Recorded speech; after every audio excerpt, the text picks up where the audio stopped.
Hello friends, welcome to my channel. இன்றைக்கி நம்ம வீடியோவில் என்ன பார்க்க போகிறோன்னா, கேரளா ஸ்டைல் மீன் பொழிச்சது அதுதான் பார்க்க போகிறோம்.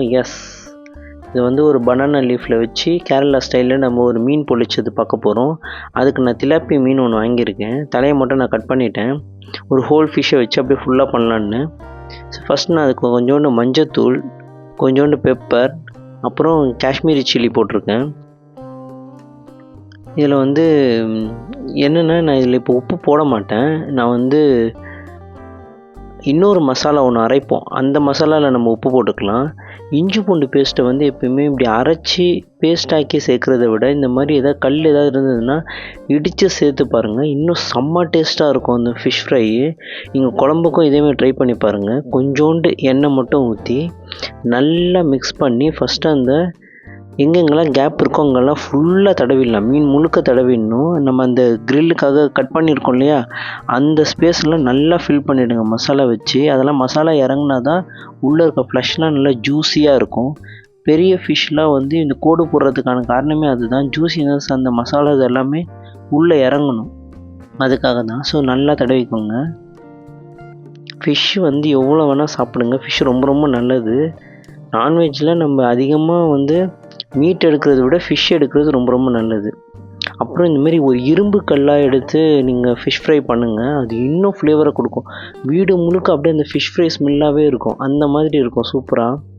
ஸோ இரும்பு கல் இந்தமாரி வாங்கி யூஸ் பண்ண ஆரம்பிங்க. இந்த நார்மலாக நான்ஸ்டிக் தவா அது இதுன்னெலாம் விற்கிறாங்களே, அதெல்லாம் வாங்காதீங்க. என்ன இது கொஞ்சம் மெயின்டைன் பண்ணுறது தான் கஷ்டம். நம்ம மெயின்டைன் பண்ணிக்கலாம். எண்ணெய் ஊற்றி எண்ணெய் கொஞ்சம் சூடானதும் நான் அதை வந்து கருவேப்பிலை போட்டுக்கிறேன். கருவேப்பிலை வந்து அந்த எண்ணெயில் போட்டு நீங்கள் அதை ஃப்ரை பண்ணிங்கன்னா தான் அந்த எண்ணெயில் அந்த கருவேப்பிலையோட ஃப்ளேவர் இறங்கும். நீங்கள் அதுக்கப்புறம் அந்த ஃபிஷ் ஃப்ரை பண்ணுங்கள். அது மேலே போட்டு உங்களுக்கு அந்த ஃபிஷ் ஃப்ரையோடைய ஃப்ளேவரே சூப்பராக இருக்கும் சாப்பிட்றதுக்கு. நம்ம இதை வந்து ஒரு 80% மட்டும் வேக வச்சாலே போதும். ஃபுல்லாக வறுத்துற வேண்டாம். இப்போ ஒரு சைடு ஒரு 2 மினிட்ஸ் வந்துடுச்சு.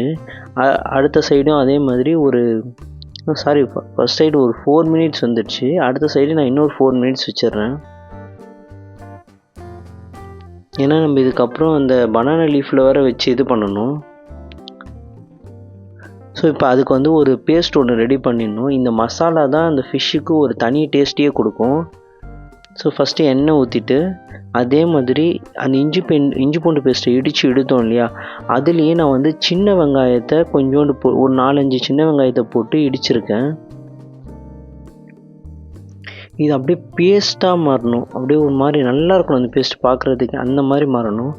இப்போ வந்து இதில் வந்து ஒரு தக்காளி, மீடியம் சைஸ் தக்காளி போட்டிருக்கேன்.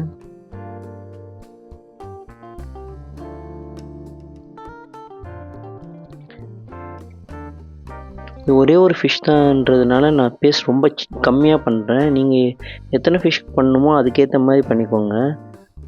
எனக்கு இந்த அளவுக்கு பேஸ்ட் இருந்தால் போதும் அந்த ஒரு ஃபிஷ்ஷுக்கு.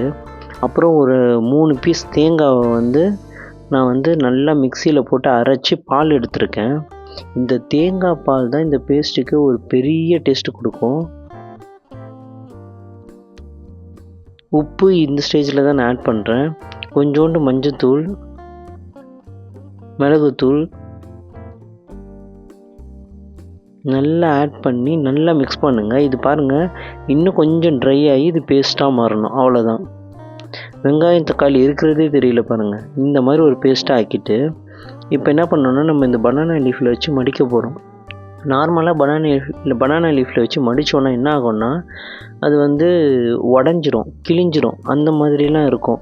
ஸோ வந்து அதுக்கு என்ன பண்ணணுன்னா, ஃபஸ்ட்டு நம்ம நெருப்பில் அந்த பனானா லீஃபை காட்டிட்டோன்னு வச்சுக்கோங்களேன், அது ஒரு நல்ல பதத்துக்கு வந்துடும்.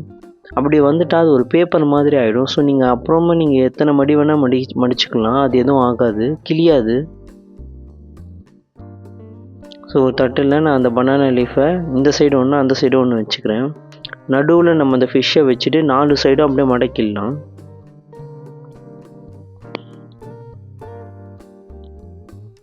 ஃபஸ்ட்டு கொஞ்சோண்டு அந்த பேஸ்ட்டு எடுத்து வச்சுக்கோங்க, நம்ம அரைச்ச மசாலா பேஸ்ட்டு.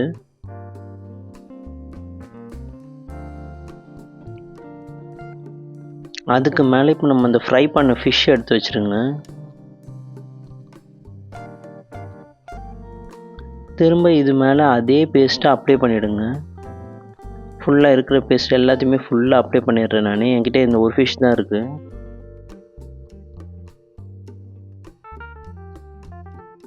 இந்த பேஸ்ட் நீங்கள் தனியாக சாப்பிட்டீங்கனாலே, சாதத்தில் போட்டு சாப்பிட்டீங்கனாலே செம்ம டேஸ்ட்டாக இருக்கும் அது.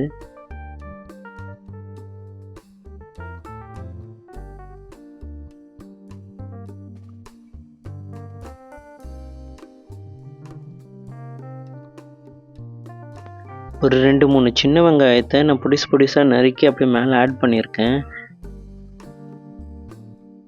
இப்போ இதை மடித்து நம்ம முடிச்சு போட்டுடலாம். அவங்க அந்த பனானா லீஃபில் அந்த நடுவில் இருக்கும் பார்த்தீங்களா, அதை வச்சே அப்படியே நார் மாதிரி கட்டி விடுவாங்க. நான் அது ட்ரை பண்ணேன், பட் அது வரல. ஸோ நான் வந்து வீட்டில் இருக்கிற நூலை வச்சு தான் இதை கட்டியிருக்கேன்.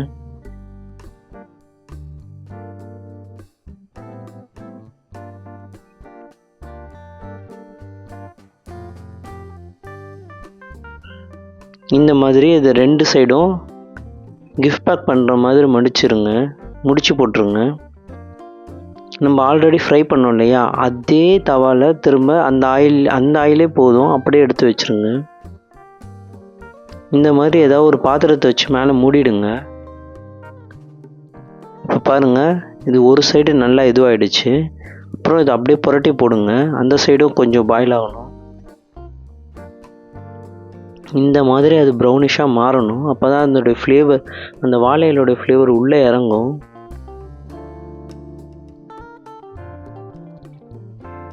ஓகே, இப்போ ரெடி ஆயிடுச்சு. இப்போ நம்ம வாழையில போட்டு சாதம் வச்சு பரிமாறிட வேண்டியது தான். நல்லா சுட சுட ஒரு வெள்ளை சாதத்தை போட்டுட்டு இதுக்கு மீன் குழம்பு, காணங்கத்தி மீன்,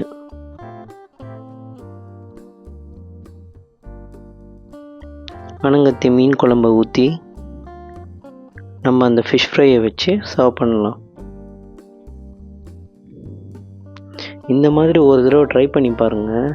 ஆக்சுவலி இது வந்து இந்த மசாலாவோட அந்த ஃபிஷ்ஷை வச்சு சாப்பிட்றதுக்கு செம்ம டேஸ்ட்டாக இருக்கும். ஒரு தடவை இந்த மாதிரி நீங்கள் ஒரு ஃபுல் ஃபிஷ் வாங்கினீங்கன்னா இந்த மாதிரி ட்ரை பண்ணி பாருங்கள். நான் திலாப்பியா ஃபிஷ்ஷை வச்சு தான் ட்ரை பண்ணியிருக்கேன்.